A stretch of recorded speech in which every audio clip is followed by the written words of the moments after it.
Bienvenue dans ce podcast dédié à une des priorités principales du programme Erasmus, le développement durable.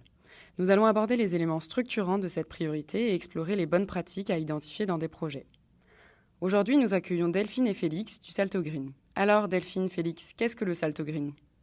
Alors Salto Green, c'est un centre européen de ressources dédié à la priorité environnement et lutte contre le changement climatique, qui est l'une des 4 priorités des programmes Erasmus+ et Corps européen de solidarité. Il contribue à relever les défis posés par le changement climatique en suivant les objectifs du Pacte vert pour l'Europe.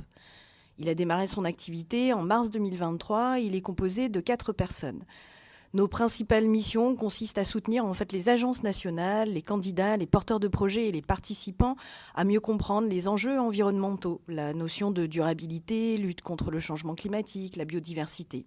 Et tout ceci afin d'améliorer la qualité des projets et des activités qui sont menées en mettant l'accent sur la priorité et de partager les bonnes pratiques et les outils existants qui peuvent contribuer à améliorer la qualité de l'éducation au développement durable et à accroître les comportements éco-responsables. Pourriez-vous maintenant nous présenter les grands principes de la priorité environnement et lutte contre le changement climatique du programme Erasmus+. Oui, l'idée est de s'appuyer des programmes Erasmus+ et Corps européen de solidarité pour agir en faveur de la protection de l'environnement et de la transition écologique. Les organisations candidates doivent s'efforcer d'intégrer des pratiques écologiques dans toutes les étapes du projet, de la conception de la candidature à la mise en œuvre et la réalisation du projet. Dans les projets de coopération, par exemple, elles peuvent développer des cursus de formation en lien avec la transition écologique. Elles doivent réfléchir à trouver des méthodes plus écologiques pour mettre en œuvre les activités, à favoriser des modes de transport éco-responsables. Elles sont aussi encouragées à aborder des questions environnementales, à éduquer à la protection de l'environnement et de la biodiversité.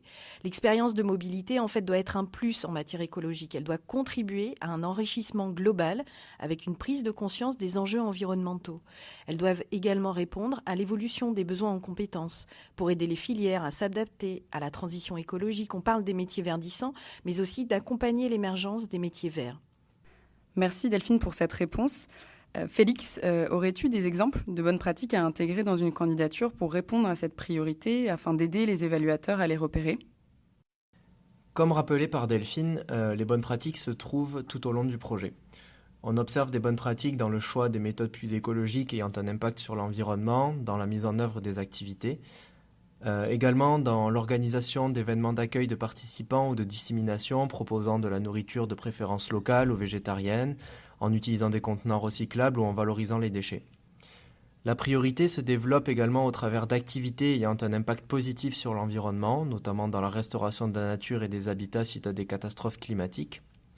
Quand on parle de cette priorité, on pense souvent au transport éco-responsable.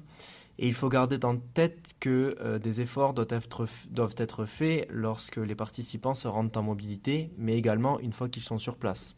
Certaines structures proposent des cartes de réduction pour les mobilités douces une fois sur place, par exemple, ou simplement en informant des possibilités de mobilité.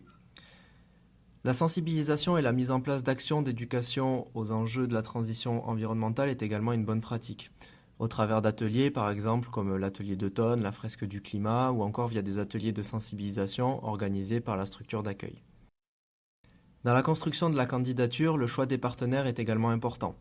Une expertise sur les questions environnementales par l'un des partenaires est appréciée. Si le partenaire mène un groupe de travail thématique, cela est d'autant plus valorisé. La priorité supporte le développement des métiers de demain. Les projets développant les compétences vertes, même dans les cursus les plus éloignés de la thématique, vont dans le sens de la priorité, mais on peut également citer les cursus en agroécologie, en gestion de l'eau ou des risques liés au changement climatique. Pour finir, les candidatures traitant des 2 priorités sont également valorisées. On pense notamment aux projets portant sur la justice climatique ou encore sur la double transition digitale et environnementale. Merci Félix pour tous ces exemples. Et pour finir, quelles sont pour vous les ressources et les documents essentiels pour en apprendre davantage sur cette priorité ? Pour nous, il est important de s'intéresser aux documents cadres sur lesquels cette priorité s'appuie. On peut citer notamment le Green Deal, mais surtout la recommandation du Conseil de juin 2022 sur l'apprentissage au service de la transition écologique et du développement durable.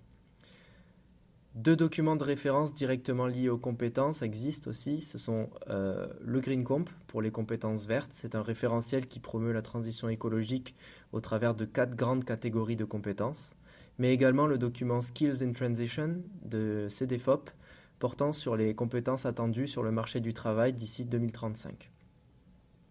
Afin de vous donner un aperçu de projets bonnes pratiques, nous avons publié également un recueil de projets sur la transition fait par le Salto en 2023, mettant en lumière les projets avec des enveloppes budgétaires très variées, ce qui permet également d'observer que les bonnes pratiques se trouvent dans tout type de projet.